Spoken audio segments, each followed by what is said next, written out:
Hoje a gente sabe que tem empresas que estão muito avançadas nessa questão da tecnologia, do início da incorporação da tecnologia na área de compras, mas nós também temos, inclusive, grandes empresas, a gente não está falando só de pequenas, que ainda estão, nem pensam em ter um RPA, muitas vezes não tem nem um ERP, né? Então, aliando as duas perguntas, como seria o futuro da área de compras nestas empresas? Seria uma terceirização da área de compras para empresas mais especializadas que possam prover esse tipo de serviço? Ou não? Seria que elas teriam que se enquadrar, ou se não seria o fim da área de compras nessas empresas? Sem dúvida. Existem vários níveis de maturidade das organizações, né, de compras. A gente tem falado muito pensando em níveis já avançados, mas e a grande maioria não está em nível avançado. Então, eu concordo com você, Érica, na questão para resolver parte desse processo operacional. Um caminho que pode ser trilhado de forma mais rápida é uma terceirização, para viabilizar a questão do operacional, soltar para esse provedor os desafios que essa organização de compras precisa ter com relação a essa questão da digitalização, da automatização dos processos, e a empresa, de fato, já assumir uma agenda mais estratégica para a organização de compras, mais voltada a negócio. Complementando aí, e voltando a algumas questões que a gente já falou, uma outra agenda estratégica que a área de compras pode trazer é essa relação com as startups. E isso está sendo muito diluído dentro da organização, embora compras tenha o mandato da relação com os parceiros de negócio e com os fornecedores. Então, rapidamente, precisa ser atingida as áreas, e aí tem essas fronteiras, e aí realmente esse perfil do profissional de compras é muito importante, essa proatividade para se aproximar e trazer essas discussões na essência, né, na concepção dos negócios, das dores, para que seja absorvida pela estrutura de compras. Aí é toda essa relação. Essa é uma agenda atraente, principalmente para essas novas gerações, e pode ser uma alavanca para esse ganho de maturidade ou para a permanência da organização de compras. Então, eu vejo isso como uma alavanca, pensando assim, já numa forma de manutenção da organização e da relevância da organização, para que isso não se dilua mais e a gente não consiga, e a organização de compra não consiga tangenciar essas oportunidades. Então, acho que, pensando, né, na questão aí das tecnologias e como elas vão impactar a organização dos compradores, primeiro ele tem que ter essa destreza com tecnologia, sem dúvida, e tem que estar, comentando o ponto do Ivan, olhando as plataformas, né, de compras, para automatização de compras, mas são projetos em tese longos, né, na média um ano e meio, e talvez a gente não tenha essa janela, né, e aí eu acredito muito também que um complemento a essas implementações de e-procurements, por exemplo, sejam identificadores e tentar resolver essas dores com soluções satélites, e aí voltando à linha do RPA, voltando a essas questões, e aí já pensando nas organizações de compras mais maduras. O processo de implementação de um sistema de procurement, ele em tese é um projeto longo, e a janela é curta. Eu vejo que há 4 gerações de compras. A geração 1.0, que é aquele clássico do back-office dos anos 70, 80, é o comprador voltado a preço, o cara que negocia preço. Aí veio a segunda geração, lá nos anos 90, quando começou a pensar em SLA, começou a pensar em SRM, não basta ser barato, tem que entregar serviço, tem que entregar no tempo, OTIF, etc., isso lá, segunda geração. Aí depois, na virada do milênio, entrou a terceira geração com strategic sourcing, cadeia de valor integrada, integração da cadeia de suprimentos, o que foi um grande salto. e hoje eu diria que a maioria das empresas está entre a geração 2 e 3. Ainda tem algumas empresas na geração 1, mas assim, eu diria que a massa está entre a geração 2 e 3. E o que se fala de compras 4.0, que é o que se fala nesse momento, que é muito do que estamos falando aqui, é a geração digital, né? Compras digitais. Então, concordo com tudo aqui que foi falado pelo Fernando, pelo Ivan, e eu trago alguns exemplos de que é comprar digitalmente, e isso atrai muito essa moçada. Por exemplo, dentro de logística, eu tenho um cliente que eu faço tratamento de água, por exemplo, no Maranhão, e esse tratamento de água exige X elementos de produtos. E o operador lá vai com o QR Code e ele identifica o que está faltando, em que estoque, quando. E isso totalmente conectado até o fornecedor daquele químico. Então, o meu fornecedor sabe se eu estou precisando de um elemento químico no Maranhão, online. E isso faz com que a cadeia de suprimentos ela consiga ter velocidade e custo baixo, porque a informação antecipada permite que você gerencie isso. Usando de tecnologias assim, fica muito legal o trabalho do comprador, fica muito atraente o trabalho do comprador, não é aquela coisa maçante. Aí, a questão de terceirizar ou não, como eu vejo isso? Eu acho que toda a parte que é mecânica, ela deveria ser digital e poderia ser terceirizada. Mas eu jamais terceirizaria compras, como ponto estratégico, como eu falei no começo, como viabilizador de negócio. Para mim, ele é tão importante quanto vendas, quanto marketing, quanto R&D. Então, eu acho que a parte estratégica de compras, ela é questão de competitividade, ela é um ativo da empresa. Agora, operacionalizar, fazer isso acontecer, digitalizar, sem dúvida, parceiros que possam ajudar a fazer isso melhor, mais rápido, com mais confiabilidade, com menor custo, isso é uma coisa interessante de se fazer. E trazer essa moçada, a gente só vai atrair esses talentos e só vai tornar a área algo que vale a pena investir a carreira se a gente mostrar que ali se agrega valor, que ali o profissional que estiver ali, ele vai ser visto pela empresa, ele vai ter oportunidades. Então, a gente precisa realmente fazer essa transformação digital, porque ela vai viabilizar muitas das coisas que a gente está falando aqui. Então, eu vejo a questão digital como uma base, assim como, que nem o exemplo que eu falei, de falar inglês lá nos anos 80, é uma base. Sem isso, a gente não vai conseguir dar os próximos passos. Então, se as organizações tradicionais, se elas não avançarem, eu acho que elas estão fadadas ao fracasso, sim. Eu acho que a linha que a Débora está puxando é bem interessante, né? Realmente essa parte da construção, né, o Sora também mencionou, né, de uma plataforma do Procurement 4.0 digital. Isso é sine qua non hoje, né? Realmente é. Agora, se ele fica dentro da empresa ou fora da empresa, também tem a ver realmente com a maturidade e o quão avançado essa empresa tem de verticalizar, né, ter tudo dentro de casa, ou poder tirar pedaços, né, e colocar isso num BPO ou numa estrutura de compras fora da empresa. Concordo plenamente com a Débora, acho que a questão da inteligência, da estratégia, do conhecimento de negócio, daquelas grandes categorias dentro da companhia, isso não se terceiriza. Acho que é um grande asset, é um grande ativo da companhia ter essa vantagem competitiva realmente. Até uma questão de competitividade realmente, de que isso pertence à companhia. Esse conhecimento tem que ser interno. Agora, toda a parte transacional, ERP, a parte de plataformas de compras, eu acho que aí é uma decisão de se verticalizar ou horizontalizar, é muito da maturidade ou do que se quer investir na companhia ou do próprio porte da companhia. Hoje existe até uma questão que eu quero construir uma ponte sobre um rio, né? Só que às vezes a gente tem uma visibilidade de 2, 3 anos, e quem diz que esse rio não muda o curso, né? E de repente essa ponte fica estanque sobre um rio que não existe mais, né?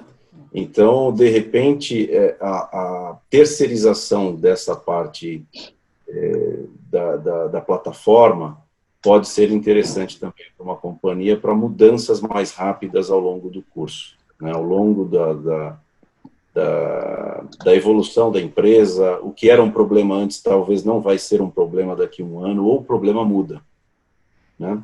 Então, tem um pouco da flexibilidade que você acaba tendo, eventualmente, de se terceirizar algumas partes aí da atividade transacional do compras, né? E com certeza isso impacta muito no que o profissional de compras do futuro vai investir na sua carreira, né? Porque a gente tem, dependendo do que ele trabalha, isso tende a ser uma terceirização. Então, ele tem que começar a se especializar, estudar e se aprimorar em outras categorias, em outra metodologia, porque dependendo do que ele faz, a tendência é que isso acabe sendo terceirizado ou até morrendo pela implantação das novas tecnologias, né?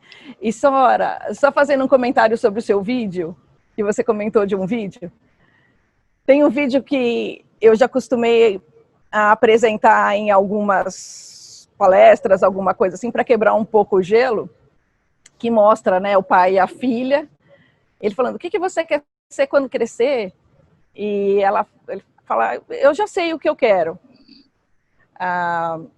Aí ele fala, claro, hoje em dia você pode ser tudo, uma médica, astronauta, tem tantas possibilidades. Aí ela fala, não, eu quero ser compradora, quero ser uma profissional de compras. E aí ele fala, mas jura? O que comprador faz? Ele fala, não sei, mas eu acho que é legal.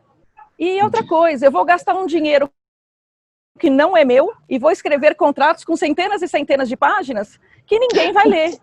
E eu faço essa provocação justamente para falar, é isso que a gente faz? É assim que a gente se vê? Né? A gente quer muito mais do que isso, né? Então, e aí o papo flui, mas é verdade, a gente tem que sair desse mundo, né? De gastar, ter a ideia que a gente está só gastando um dinheiro que não é nosso e escrevendo contratos que ninguém lê, né? Então, vem de encontro aí com o seu comentário do vídeo, né? A gente tem que superar esta fase, né? E o comprador ele tem que ter uma visão de facilitador para esse processo todo. Eles têm que, de fato, incorporarem essa cultura digital, parte do gestor, obviamente, da cultura que o gestor tem que implementar, como a organização toda está fazendo, a área de compras tem que criar essa cultura, e o profissional, o comprador, ele tem que ser um facilitador. Como que vocês enxergam as atuais metodologias no futuro? A gente foram citados até por vocês, a questão do strategic sourcing, gestor de categoria, etc. Como é que vocês veem isso no futuro? Vai ter uma nova roupagem para tudo isso? Lembrando que algumas dessas tecnologias demandam um tempo demorado para que elas aconteçam, né? E a questão de ter cada vez mais agilidade nas expectativas, atender as expectativas das empresas é muito grande. Como é que vocês veem essas tecnologias do futuro? E eu queria emendar também com outra questão dentro da mesma pergunta, que é o seguinte: você contextualizou, Débora, da questão do comprador dos anos 70, 80, 2000, mas as lideranças ainda continuam cobrando dos compradores saving, é o primeiro indicador para muitos, né? E isso, pelo que eu entendi da tua contextualização, é uma métrica dos anos 70. Como é que fica isso? Não é meio conflituoso? Como é que você vê esse futuro com esse conflito? Eu gosto muito dessa pergunta, porque eu participo de muitos debates em relação a isso, dentro da empresa e também quando eu estou no ambiente mais acadêmico, em outras ações que eu faço no meu trabalho. O que nunca vai sair de moda é pensar estrategicamente. Então, a base do strategic sourcing, que é o pensamento estratégico, que é aquela visão de mercado, que é fazer um porter, que é fazer uma análise SWOT, isso nunca vai sair de moda. O que eu acho que isso vai é evoluir digitalmente. Ganhar ferramentas para fazer isso de forma mais ágil, mais online, com mais informações em tempo real. Eu acho que a inteligência de mercado, ela vai vir com ferramentas digitais, elas vão trazer mais riqueza de detalhes e mais rápido. Então, eu vejo que a metodologia sobrevive, o Strategic Sourcing é uma base, ele evolui e ele se beneficia do avanço digital. Então, isso eu acredito que é eterno, ele só vai ser evoluído conforme a gente disponibiliza novas formas de trabalhar. Agora, o que fica no passado, coisas que ficam no passado, por exemplo, fazer um vendor list baseado no passado, no que você já fez. Eu sempre chamo os mesmos fornecedores, eu sempre tenho aquela lista de fornecedores que eu estou acostumado, aquele comprador antigo, que você conhecia o fornecedor pelo nome e que trabalhava na base das relações, né? Decisão baseada em preço, isso fica no passado, porque o que importa é o P&L, o que importa é o EBIT da companhia. Se eu vou pagar mais caro, mas eu vou pagar mais caro mais próximo ao cliente, e eu vou gastar menos em logística, e eu vou ter tanta satisfação do cliente porque eu vou ser ágil, que isso faz com que o cliente assine um contrato comigo, é isso que importa. Então, eu tenho grandes debates dentro do supply chain, porque eu não tenho só compras comigo, eu tenho toda a cadeia de suprimentos. E eu faço esse debate interno e faço esse debate com o CEO e com os meus colegas, né?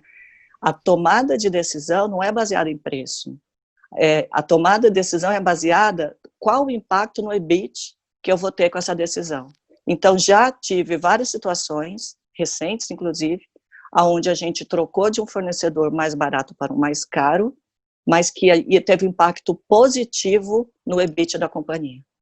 Então, eu provoco o comprador a pensar grande, eu provoco ele a trabalhar em equipe, com finanças, com a manufatura, com a logística, com a distribuição, porque a tomada de decisão não é o quilo, a tonelada daquele químico, a tomada de decisão é essa mudança vai trazer qual impacto para o meu negócio.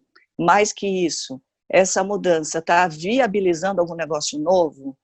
Existem alguns projetos recentes onde a gente desenvolveu fornecedores longe da nossa fábrica para produzir próximo a um cliente muito importante e, com isso, a gente ganhar o negócio do cliente, que é um cliente que faz bids grandes, de grande porte, de grande monta. Então, o pensar wing to wing, né, a asa toda, pensar do começo ao fim, isso é a cabeça do comprador novo. Então, e na hora de medir a performance desse comprador, eu tenho que ter coerência, eu preciso medi-lo segundo o impacto que ele causou no negócio. Então, olhar essa equipe como uma equipe que trouxe um resultado de EBIT e todos eles terem o benefício dessa decisão adequada, né? Então, sim, as métricas de performance também mudam, né? A forma de você cobrar o comprador também muda.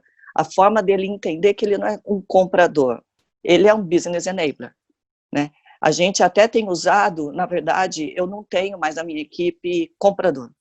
Eu tenho category managers, né? E eu tenho a equipe de fulfillment. A equipe de fulfillment está se atualizando e digitalizando o máximo possível. Estamos no caminho, não chegamos lá ainda.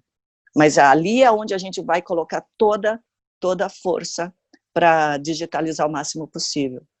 Enquanto a equipe de gestão de categoria é essa equipe que é estimulada a pensar wing to wing e mais do que savings.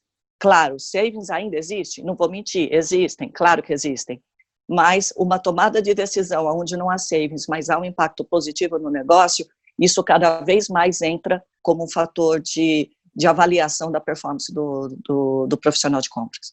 Bom, eu vou passar agora, então, para você, Ivan, a mesma pergunta que eu fiz para a Débora, e só para dar uma cutucada inicial nessa pergunta, pelo que a Débora falou, parece que esse profissional do futuro não vai ser mais comprador, mas vai ser provocador. É pensar fora da caixa 100% todo dia.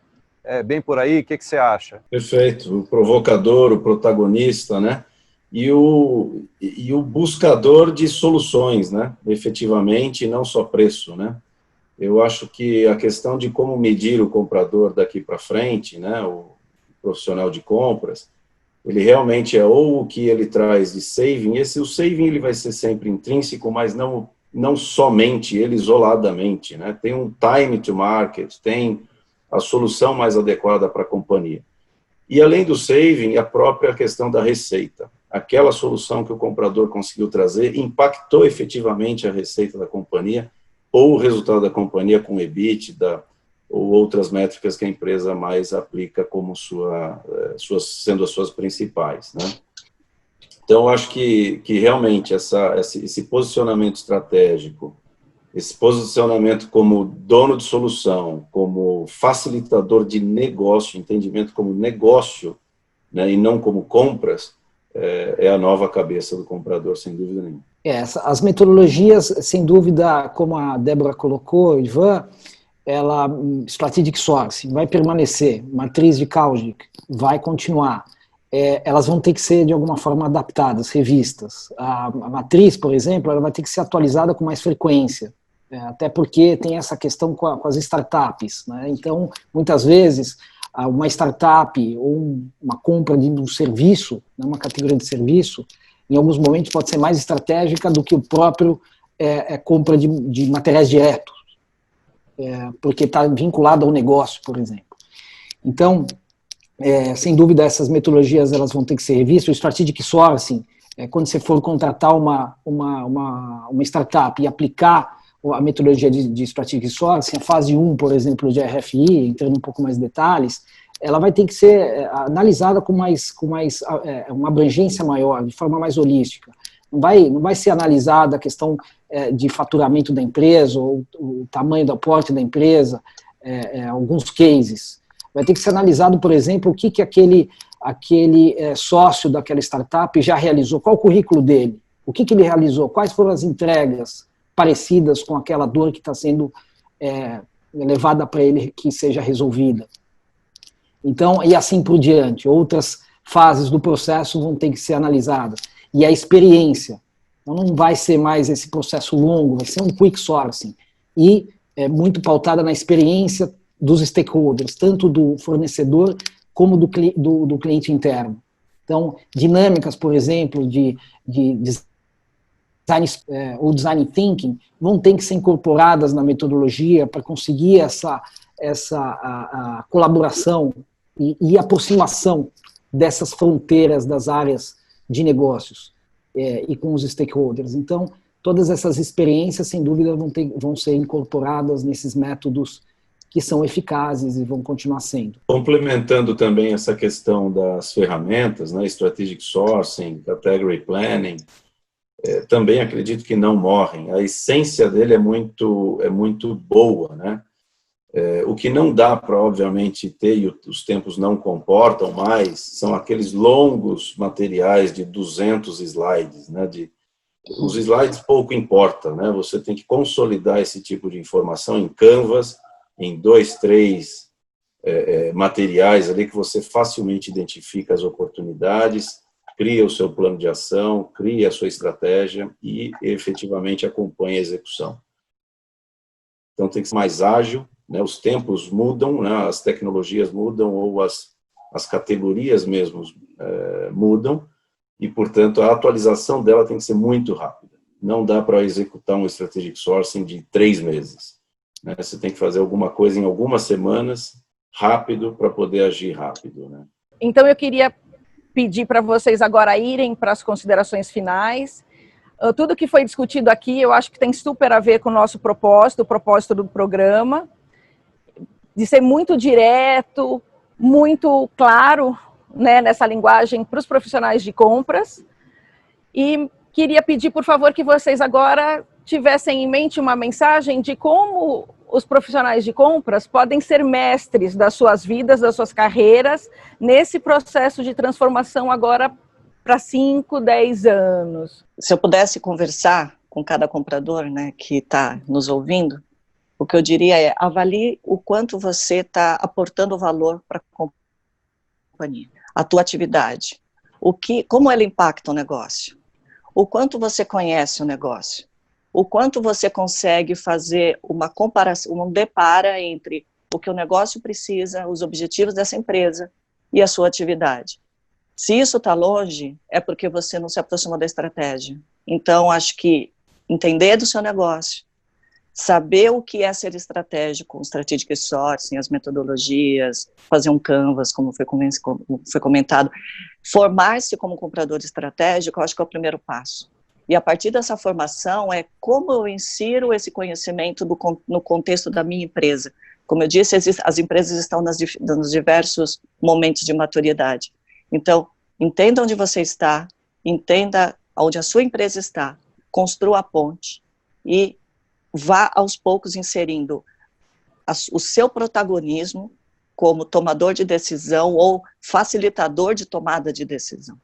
Se você estiver nesse caminho, você está no caminho certo. Independente se você está começando a sua carreira, se você já está no meio ou mais para frente, o caminho é nessa linha, é com esse horizonte. Eu diria isso. Eu acho que o grande ponto é fazer a diferença no negócio. Isso apenas analisando. E, é claro, a primeira coisa é entender o negócio onde você está. Bom, meu papo de comprador, ou meu papo com o comprador, né, nesse caso, seria realmente para entendimento do negócio, né? As atividades que são executadas têm que ter um impacto lá na ponta, lá no final, na finalidade que a companhia tem. Realmente tem que haver uma proximidade muito grande de tudo que se executa no compras e o que se atinge como resultado da companhia. Quando a gente tiver essa proximidade, realmente a gente está cada vez mais próximo da estratégia da companhia, né? Tudo que fazemos, nós somos... acabamos tendo um papel muito de meio, né, ou link entre o elo, né, como a cadeia de suprimentos com o negócio, a gente tem que estar cada vez mais integrado, né?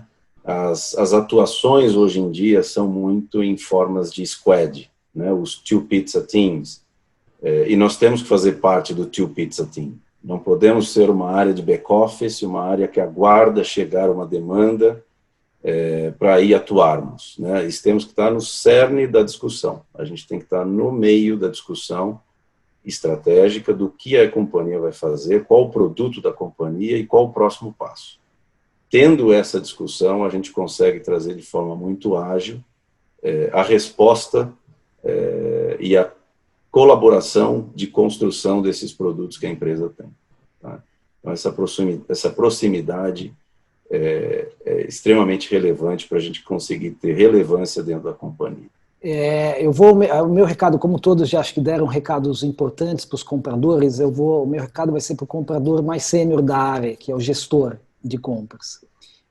Que ele, de fato, seja um vetor desse processo de mudança, que ele crie essa cultura de digital dentro da organização dele, que ele gerencia, facilite a vida do comprador com formação. Então, por exemplo, treinamentos não é mais o tradicional do strategic sourcing. Isso a gente acredita que, de alguma forma, para as organizações já na fase 2 e 3 aí de um processo de maturidade, isso já está resolvido.